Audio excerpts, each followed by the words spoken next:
Good afternoon, students. So, yesterday we have done the 5 questions of worksheet 2. Now, we will do the 6th question. That is, PQ and RS are the two mirrors placed parallel to each other. This PQ and RS, these are the two mirrors. They are placed parallel to each other. Means these are two parallel lines.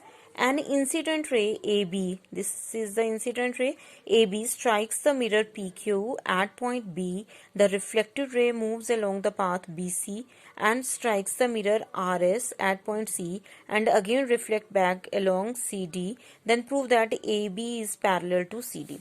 In this question, what we have to prove that PQ is parallel to RS, it is given, and incident ray, this AB is the incident ray, it strikes the mirror at point B, then reflects back as the reflected ray, it becomes BC. From this point C, it reflects back again to the point CD. ठीक है, तो ये क्या है? Incident ray, this is reflected ray. This for the point C, this one BC is the incident ray and CD is the reflected ray. Now in this question we have to draw perpendicular, that is the normal from the point B and from the point C. These are the perpendiculars. You have to write that draw perpendicular BN and this is M and this is N. CN, perpendicular from the point B and C. Now you have seen that this is the incident ray, and in physics you have already studied that the incident ray is equal to reflected incident ray when strikes the mirror and then reflected back. We have to draw the normal. In that case, the two angles are formed. One is the angle of incidence and another is the angle of reflection. So angle of incidence is equal to angle of reflection. In the first case, angle 1 is equal to angle 2. That is the angle of incidence is equal to angle of reflection. At point C, angle 3 is equal to angle 4. Angle 3 is the angle of incidence and 4 is the angle of reflection. ठीक है. Now these two cases are there. Angle 1 is equal to angle 2. Angle 3 is equal to angle 4. Now PQ is parallel to RS. ठीक है, and BC is the transversal.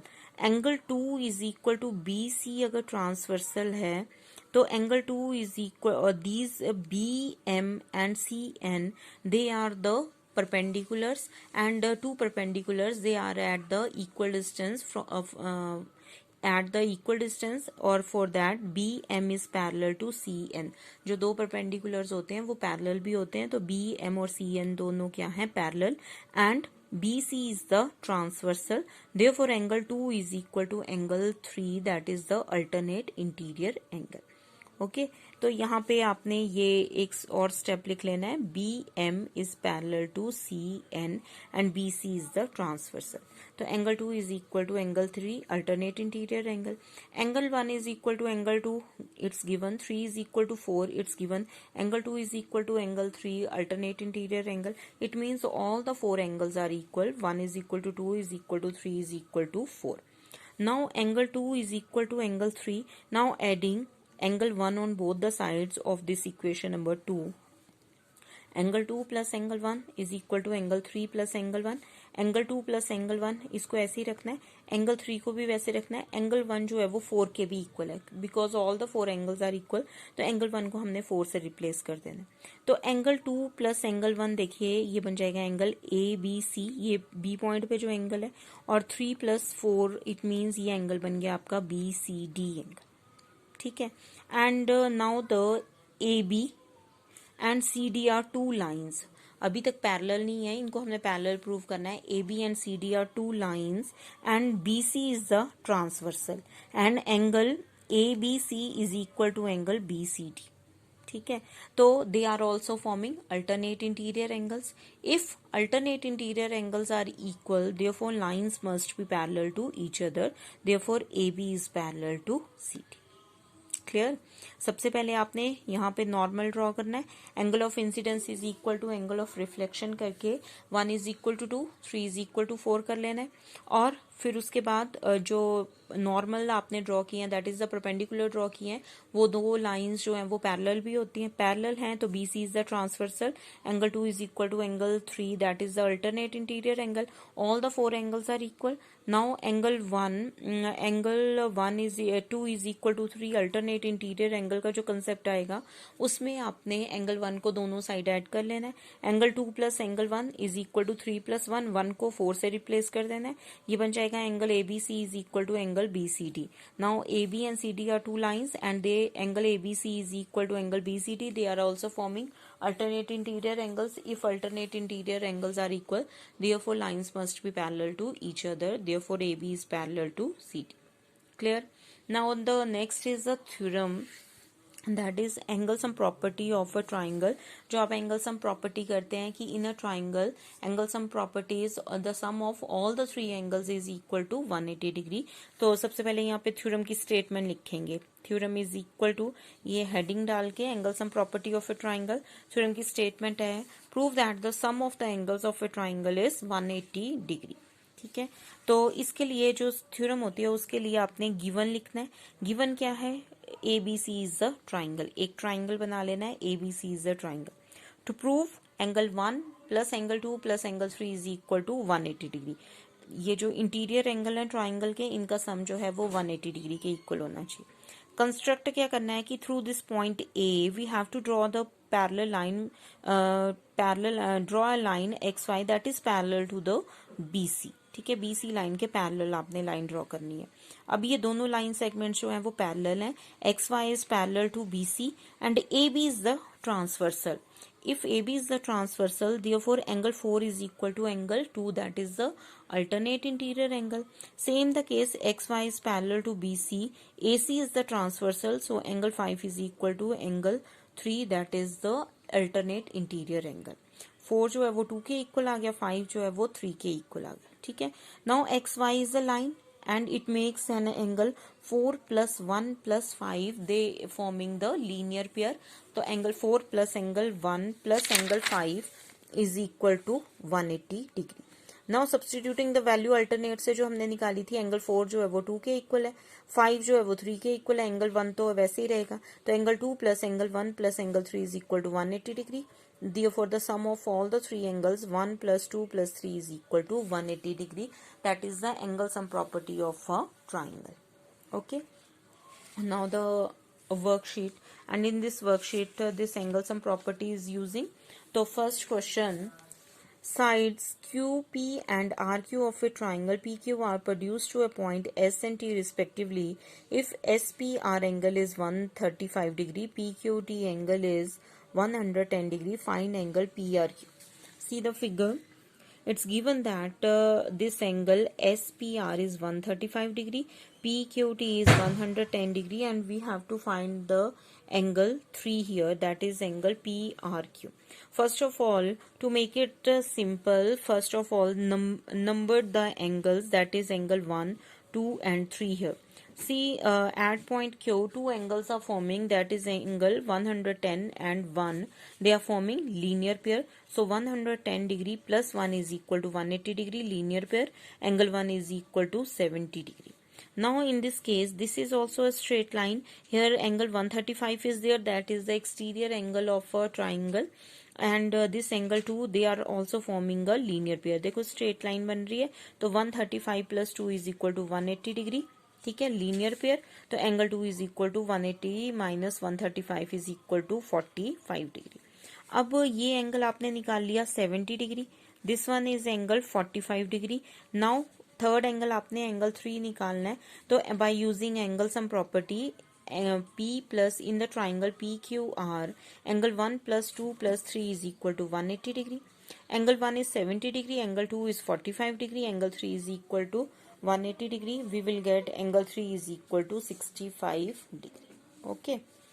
Next question. Angle X is equal to 62 degree. ये X is equal to 62 degree. XYZ is equal to XYZ is equal to 54 degree. This YO and ZO are the bisectors of angle XYZ and XZY respectively of a triangle XYZ. We have to find angle OYZ, OZY, OZY ये angle find out करना है and YOZ ये angle find out करना है, ठीक है। तो इस क्वेश्चन में क्या है, XYZ के लिए 62 एंगल आपको गिवन है और 54 डिग्री का एंगल आपको गिवन है। First of all using angle sum property find the angle Z। तो angle X plus angle Y plus angle Z is equal to 180 degree.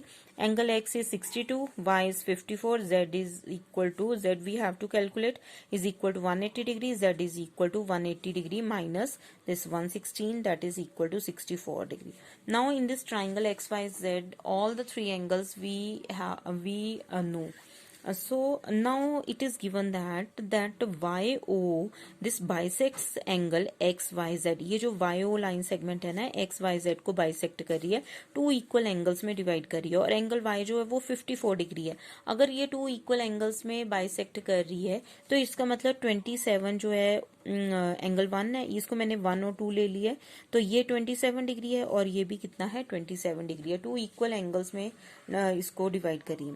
उसी तरह से ये जो ZO लाइन है वो भी XZY को टू एंगल्स में बाइसेक्ट कर रही है। तो ये एंगल है आपके पास, ये अभी आपने निकाला 64 डिग्री, तो ये 3 एंगल जो है वो 32 डिग्री और ये भी कितना है 32 डिग्री, ठीक है। तो अब आपके पास ये आ गया 27 डिग्री, यहाँ पे आ गया 32 डिग्री। अब आपने ये YOZ निकाल लेना, तो ट्राइंगल कौन सा लेना है, in the triangle YOZ 27 degree plus 32 degree plus angle YOZ is equal to 180 degree. तो इस तरह से लिखना है angle 3 is equal to angle 4 is equal to half of 64 degree और in this triangle we get 180 degree.